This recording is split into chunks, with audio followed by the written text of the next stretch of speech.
성경에 하나님에 대해서 하나님이 어떤 분이신가를 묘사할 때 자주 언급되는 표현이 하나님은 자비하시며 긍휼이 풍성하신 하나님이시다, 이렇게 기록하고 있습니다.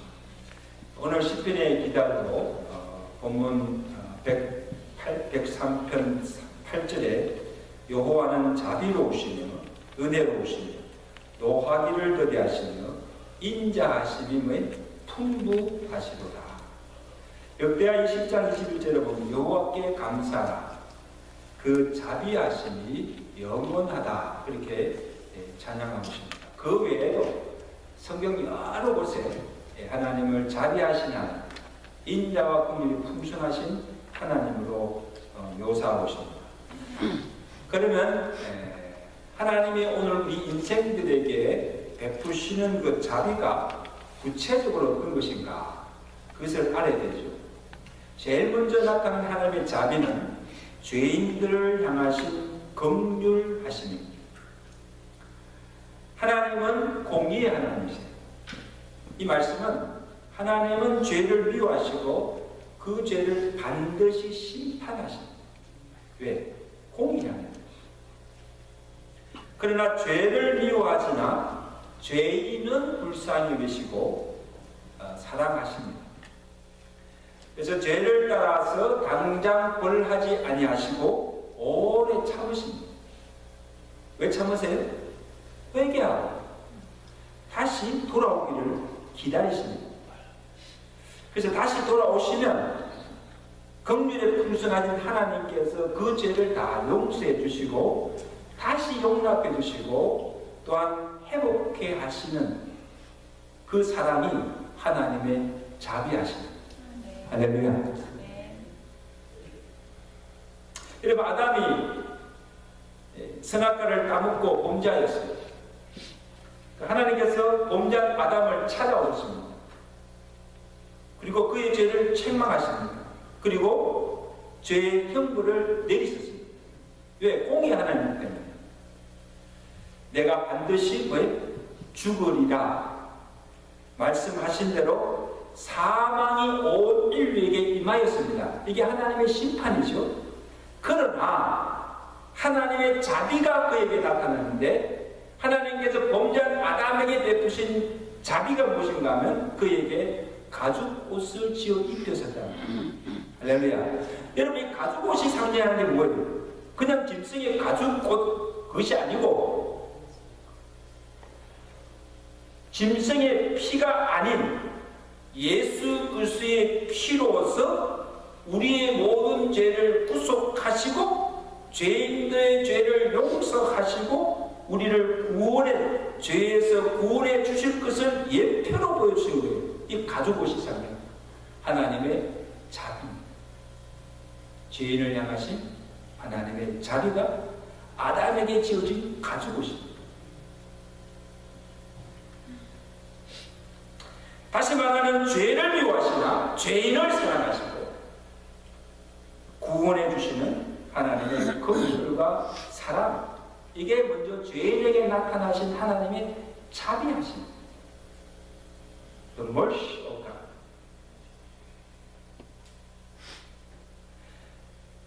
아담 이후에도 이스라엘 백성들이나 우리 또한 인간들이 얼마나 많은 죄를 짓습니까?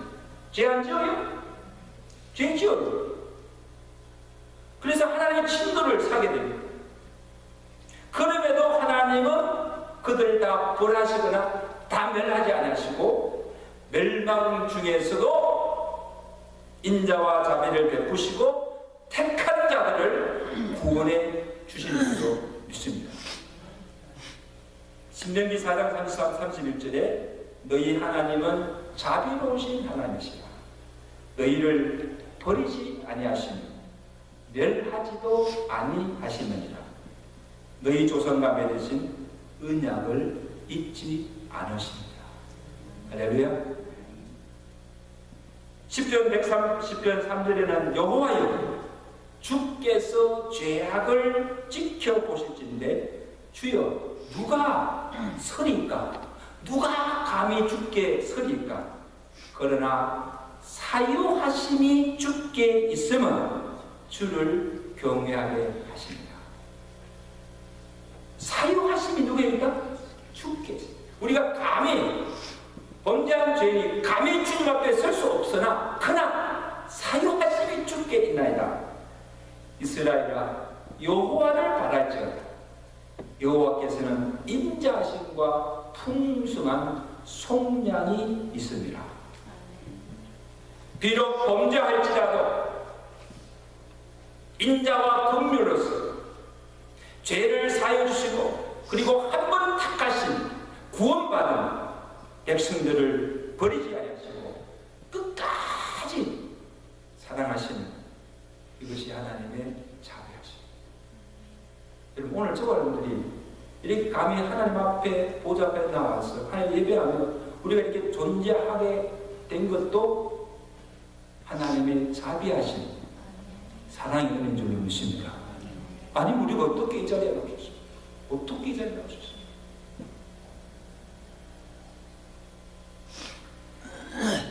그 다음에 하나님의 자비하심이 누구에게 나타나십니까? 세상의 약한 자들과 불쌍한 자들에게 나타나는 것을 볼 수가 있습니다. 신명기 10장 17절 18절입니다.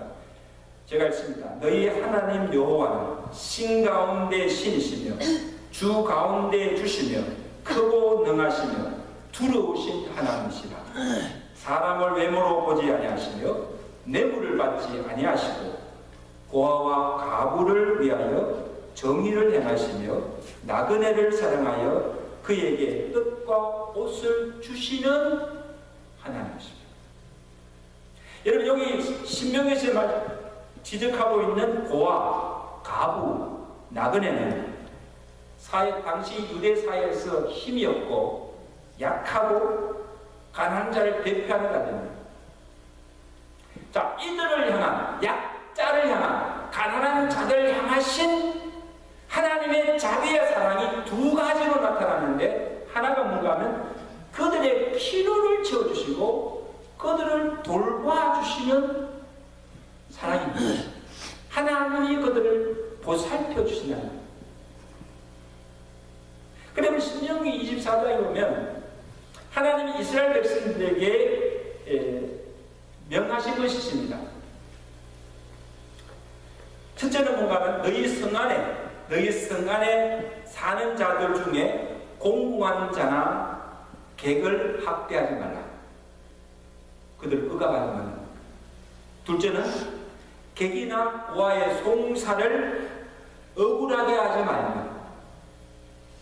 가부의 옷을 전당 잡지 말라.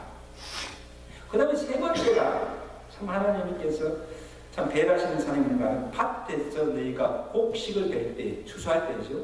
그 다음에 포도원에서 포도를 딸 때 다 몽땅 따지 말고 얼마를 남겨두라. 누굴 위해서? 고아와 가부를 위하여 남겨두라. 그들이 와서 먹을거리를 먹도록 그들에게 그것을 베풀라는 거예요. 특별히 고아 가부들을 배려하고 그들에게 성과 사랑을 베풀 것을 명하시는 것을 보여요. 또 다른 하나는 그들을 약자들을 압제하며 불의를 행하는 자들에게 정의를 행하시며 그들을 악인들에게서 지키시고 보호하시는 이게 하나님의 자비하십니다. 시편 146편 8절 9절에 여호와께서 나그네들을 보호하시고 고아와 가부들을 붙드시고 악인들의 길은 굳게 하십니다. 약자들, 가난한 자들을 압제하고 억압하고 그들을 착취하는 이 악인들을 하나님께서 가만두지 아니하시고 그들을 멸하시고 약자들을, 가난한 자들을 그들의 손에서 구원해 주신다, 보호해 주신다 그런 말씀입니다. 여러분 오늘 우리가 사는 세상은 어떤 세상입니까? 무자비한 세상입니다. 자비와 긍휼이 없는 시대. 약자들이나 가난하고 힘이 없는 자들을 불쌍히 여기지 않습니다. 도와주지도 않습니다. 도리어 그들을 멸시하며 그들을 압제하며 그들이 가진 것까지도 착취해내는, 그리고 인권까지 짓눌리고 유린하여, 이게 오늘 우리가 사는 자비가 없는 세상. 힘이 있어야 살아갑니다. 힘이 없으면 짓밟아버리는 이 세상, 밟아버리는 세상입니다. 주위에 굶주려 죽어가는 사람을 보고도 돕지 아니합니다. 그냥 지나갑니다. 슬퍼하며 우는 자들에게 가서 찾아가서 말 한마디 위로의 마음을 전해주지 않습니다. 정말 각박한 세상. 여러분, 저는 여러분들이랑 살아가면서 요즘 세상을 보면 참 사람들도요, 이 정이 점점 없어지는 것 같아요. 정이 많은 세상, 사람들마저도 너무 각박해졌어요. 이제는 교회마저, 믿는 사람들마저, 교회마저 사랑이 없어지고 서로를 긍휼히 여기는, 불쌍히 여기는 마음이 없고, 서로를 보면서 정죄하고 비난하고 험담하고 서로를 헐뜯습니다. 주위의 어려운 이웃에 대해서 긍휼히 여기는 마음이 없어지고, 무관심하고 돕지도 아니하고 사랑을 베풀지 아니하는, 그것이 믿지 않는 세상 사람만 아니고 하나님 믿는다고 사랑을 외치는 교회 안에서도 점점 그 사랑이 메말라져 가고 있는, 각박해져 가고 있는 것을 우리가 지금 보고 있지 않습니까? 그러므로 각박한 이 시대에 오늘 우리 교회가, 오늘 믿는 성도들, 우리들이 진정 회복해야 할 것이 바로 하나님의 자비와 긍휼의 마음. 주여, 주여, 우리에게 긍휼의 마음을 주옵소서. 긍휼의 사람들이 되어야 됩니다. 그리고 하나님이 오늘 우리에게 진정 원하시는 것도 제사보다도 긍휼입니다. 긍휼. 호세아서 6장 6절에 나는 인애를 원하고, 무엇을 원한다? 인애를 원하고 제사를 원치 아니하며 번제보다도 하나님을 아는 것을 너희가 원한다. 여러분, 여기 호세아 선지자가 너희가 하나님을 알기를 원한다. 그 하나님은 어떤 분이십니까? 하나님은 자비의 하나님이시다. 너희가 그 하나님이 자비의 하나님이심을 알고 인애를 베풀고 자비를 베풀라는 거예요. 그것을 하나님께서 제사보다 더 원하신다는 말씀.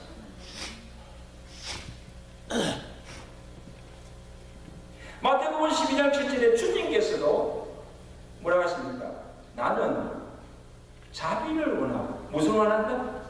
자비를 원하고 제사를 원하지 아니한다 하신 뜻을 너희가 알았더라면 무죄하는 자를 정죄하지 아니하시리라. 여러분, 이게 누구에게 하신 말씀 같으면 예수님이 제자들과 함께 안식일에 이삭밭을 지나갈 때, 밀밭을 지나가는데 이 제자들이 아마 그때 배가 고팠던 거예요.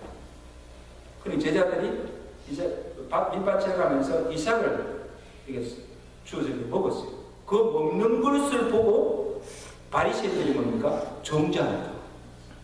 이 안식일에 저들이 왜 이삭을 일을 하면서 안식일을 범하느냐? 그러한 바리새인들 향해 주님께서 말씀하십니다. 자기의 믿음의 잣대를 가지고 쉽게 사람을 판단하고 정죄하고 비난하는 것을 예수님이 책망하신 거예요. 그리고 그때 하신 말씀이 뭡니까? 누가복음 6장 3절에 너의 아버지의 자비하심을 같이 너희도 자비로운 자가 되라. 내가 믿는 하나님이 자비하신 하나님이 아니냐? 너에게 그렇게 긍휼이 없느냐? 어떻게 형제를 불쌍히 여기는 마음이 없느냐? 너희도 하나님의 자비하신 것 같이 좀 자비한 자가 되라. 형제를 좀 넓게 용서하고 좀 모든 너를 좀 포용하고 덮어주고,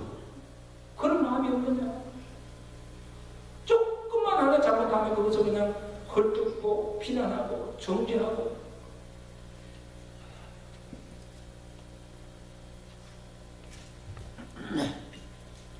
하나님의 자비하심을 본받아 너희 형제들에게도 자비함으로 대하고 그들에게 사랑을 자비를 베풀어 주라는 것.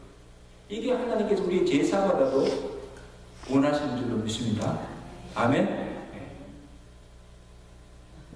여러분 근데 주님이 여기서 말씀하신 자비는 그 자비를 베푸는 대상이 누군가 하면 우리를 미워하고 악을 행하는 자들을 선대하는 그들에게 선을 베푸는 거예요. 이게 사실 어려운 일이잖아요. 누가복음 6장 27절에 보면 너희 원수를 사랑하며 너희를 미워하는 자를 선대하라. 이거는 하나님의 자비하심이 없이는 할 수가 없는 너희를 저주하는 자를 축복하고 너희를 모욕하는 자를 위하여 기도하라. 기도가 됩니까?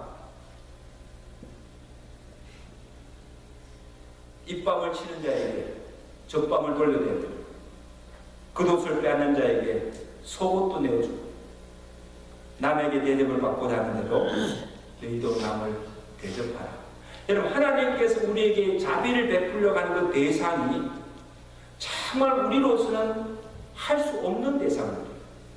나를 미워하고 나를 헛똑 모함하고 나를 대적하는 원수에게 그들을 선대하는 그들에게 선을 베풀라는 것. 이게 하나님의 자비하십니다. 그렇게 해야 할 이유가 무엇입니까? 너희가 만일 선대하는 자만 선대하면 칭찬받을 것이 무엇이냐? 죄인들도 이렇게 하느냐. 이 말 죄인들이란 것입니까?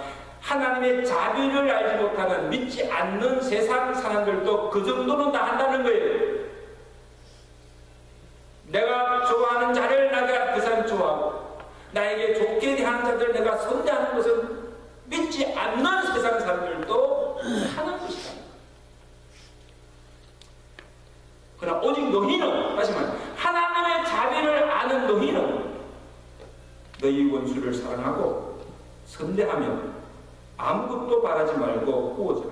그리하면 너희 상이 클 것이요. 아멘.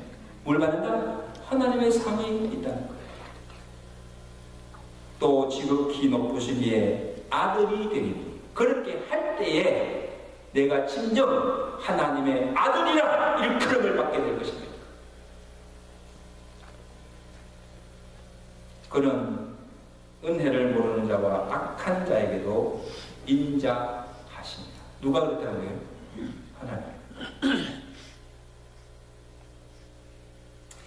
그래 여러분 누가복음 10장에 선한 사마리아 비유가 나왔잖아요. 그 선한 사마리아 비유가 이 하나님의 자비의 사랑이 어떤 것인가를 아주 잘 묘사해주고 있는 비유입니다. 잘 알잖아요. 여리고로 내려가다가 강도를 만난 자가 강도에게 맞아서 피투성에 대해서 쓰러져 넘어 있는 그 자리를 세 사람이 지나갑니다. 누굽니까? 제사장, 그 다음에 레위인, 그 다음에 사마리아 이 세 사람이 지나갑니다. 제사장과 레위인은 지금 그 강도를 만나서 쓰러져 죽어가는 그 사람을 보고서도 그냥 지나갑니다. 자비가 없는 거예요.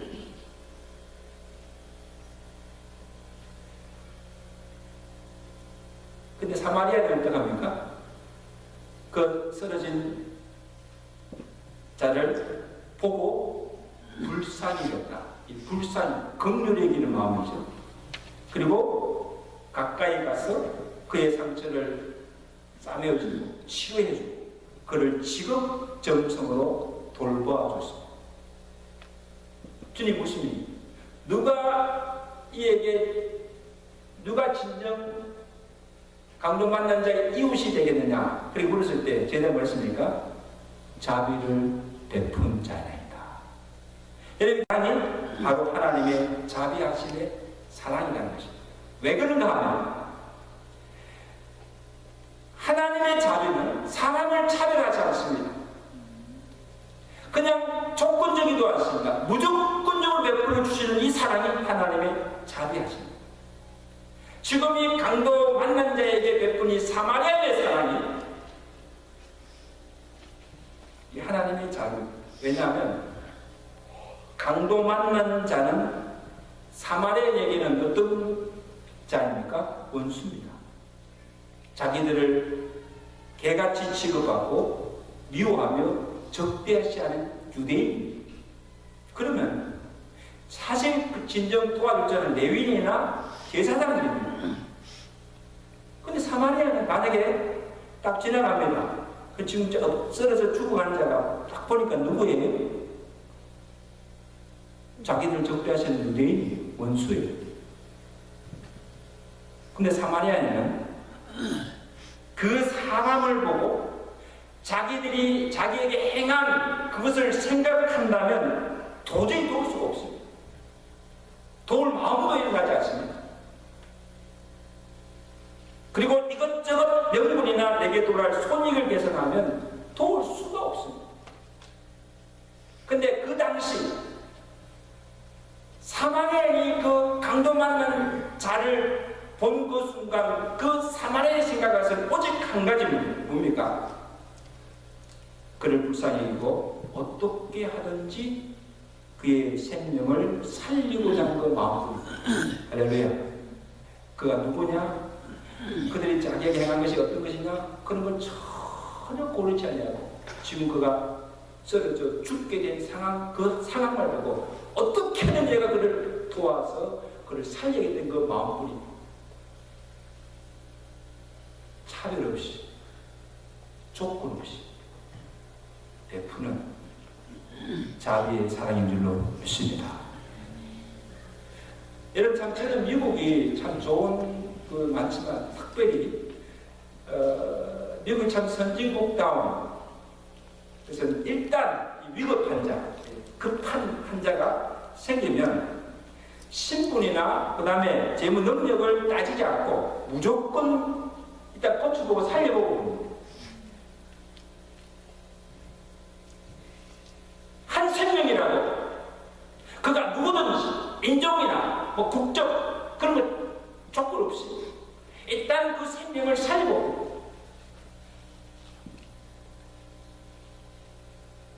신분이나 지위에 따라 차별하지 않고 동등하게 여기는 이것이 성경의 정신이요.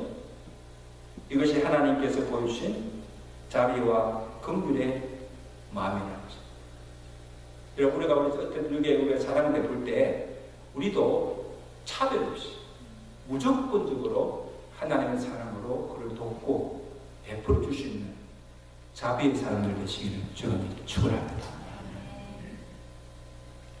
저는 우리 교회도 보면요, 누가 참 어려운 자를 보고 좀 이렇게 고통 중에 있는 자들을 그냥 두고 보지 못하는 사람이 있어요. 이게 하나님의 긍휼의 마음. 그걸 보면 참을 안타깝게 여기고 긍휼히 여기고 마음 같이 아파하고 가서 위로해주고 그 다음에 음식을 갖다주고 참 사랑을 베푸는 거 보면요, 이게 얼마나 놀라운 사람이에요. 하나 그렇게 할 수 없어요. 특별한 은사를 가진 사람입니까? 또 놀라운 것은 여러분 이 마태복음 24장에 보면 이 마지막 날에 인자가 심판하는 그런 내용이 나오는데 그 심판의 기준이 무엇임을 알게 하는 비유가 뭔가 양과 염소의 비유. 마태복음 25장에 보시면 인자가 자기 영광으로 모든 천사와 함께 올 때에 마지막 심판 날이죠. 모든 민족을 그 앞에 모으고 각각 구분하기를 목자가 양과 염소를 구분한 같이 양은 오른편에 염소는 왼편에 서게 두리라. 자, 그래서 인자가 오른편에 선 양들에게 말씀하십니다. 내 아버지께 복받을 자들이여 너희를 위하여 예비된 나발을 상속받으라.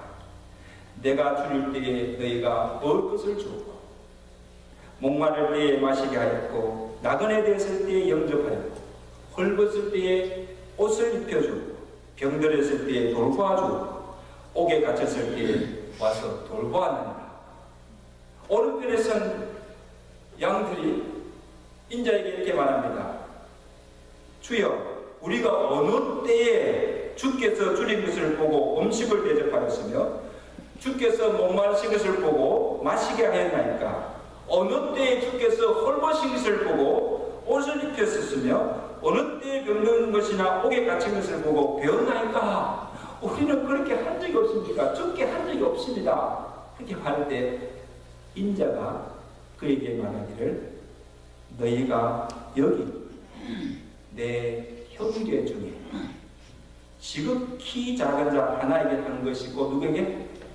내게 한 것이고. 여러분 주님 보이지 않아요? 근데 우리 안에 수많은 주님이 우리 가운데 있다는 거예요.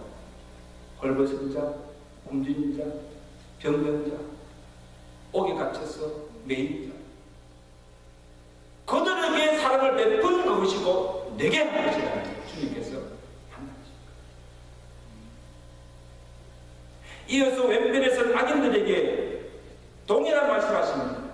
내가 줄일 때에 먹을 것을 주지 아니하였고 목마를 때에 마시게 하지 않았고 헐벗을 때에 옷 입히지 아니하였고 병들었을 때에 옥에 갇혔을 때에 돌아보지 아니하였느냐. 악인들이 말합니다. 언제 우리가 죽게 하지 아니하였나이까? 주님이 그에게 말씀하십니다. 지극히 작은 자 하나에게 하지 않은 것이 곧 내게 하지 아니한 것이다. 여러분 참 이게 두려운 말씀입니다.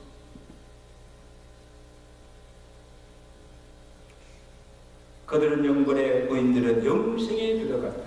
여러분 여기서 인자가 마지막 날에 하는 심판의 기준이 우리의 믿음의 여부가 아니고 우리의 형제들을 어떻게 사랑하느냐.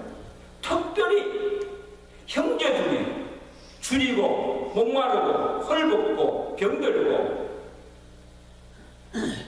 억압당하는 자들을 우리가 어떻게 대하며 그들에게 무슨 자비와 사랑을 베푸는가를 카운트 보신다. 그들에게 자비를 베푼 의인들은 영생에 들어가게 하시고 그들에게 선을 행하지 아니한 악인들은 영벌에 들어가게 하신다. 여러분 오해하지 마십시오. 절대 오해하지 마십시오. 오늘 우리의 구원은 무엇으로 받습니까? 행함으로 아니고 우리의 구원은 믿음으로 얻는 것입니다. 믿으시면 아멘. 믿음으로 천국 들어가는 거예요. 자, 그런데 그 믿음이 어떤 믿음이라는 거예요? 정말 내가 믿음으로 구원 얻는 그 믿음이 어떤 믿음이라는 거예요? 어떻게 알 수 있는 거예요? 그냥 내가 주여 주여 한다고 내가 믿습니다 하고 그 믿음입니까? 그럼 그 믿음을 어떻게 알 수 있는 거예요? 어떻게 증명하는 거예요? 그의 행함으로 알 수 있는데 그 행함이 어떤 것입니까? 주님께서 보시는 세상의 약자들을 헐벗고 굶주린 불쌍한 이웃에 대한 사랑입니다. 어려움에 처한 형제를 보고도 불쌍히 여기는 마음이 없고 그에게 도와줄 마음이 없으면 어찌 우리가 믿는다고 할 수 있느냐? 어찌 그 속에 하나님의 사랑이 있다고 하겠느냐? 그 믿음은 참 믿음이 아닙니다. 그 사랑은 거짓된 사랑입니다. 야고보서 2장 16절에 만일 형제나 자매가 헐벗고 일용할 양식이 없는데 그에게 이르되 평안히 가라 덥게 하라 배부르게 하라 하며 그 몸에 쓸 것을 주지 아니하면 무슨 유익이 있으리요. 이와 같이 행함이 없는 믿음은 뭐예요? 그 자체가 죽은 것이라. 내게 믿음이 있느냐? 행함으로 보이냐는 거. 행함이 없는 믿음은 참 믿음이에요. 야고보서 1장 27절에 그러므로 하나님 앞에서 정결하고 더러움이 없는 경건은 무엇이 경건인가? 고아와 가부를 그 환난 중에서 돌아오고 자기를 지켜 새 속에 물들지 아니하는 그것이 참된 경건인 줄로 믿습니다. 이제 말씀했습니다. 산성도 여러분, 우리가 그 무슨 죄를 짓고 악을 행하야만 악인이 되는 것이 아닙니다. 자기 허물은 보지 아니하고 다른 사람을 정죄하고 비난하고 험담하고 미워하는 그것이 살인죄보다 더 무슨 죄입니다. 어려움에 처한 형제를 보고도 불쌍히 여기며 돕지 아니하는 긍휼과 사랑이 없는 경건과 믿음은 헛된 것입니다. 성경은 우리에게 말씀하고 있습니다. 그러므로 하나님의 자비하심 같이 하나님의 자비하심을 본받아 자비한 자가 되어서 우리의 이웃과 형제들에게 자비를 베풀며 선을 베풀며 살아가시는 저와 여러분 되시기를 주가 내게 축원합니다. 축원합니다.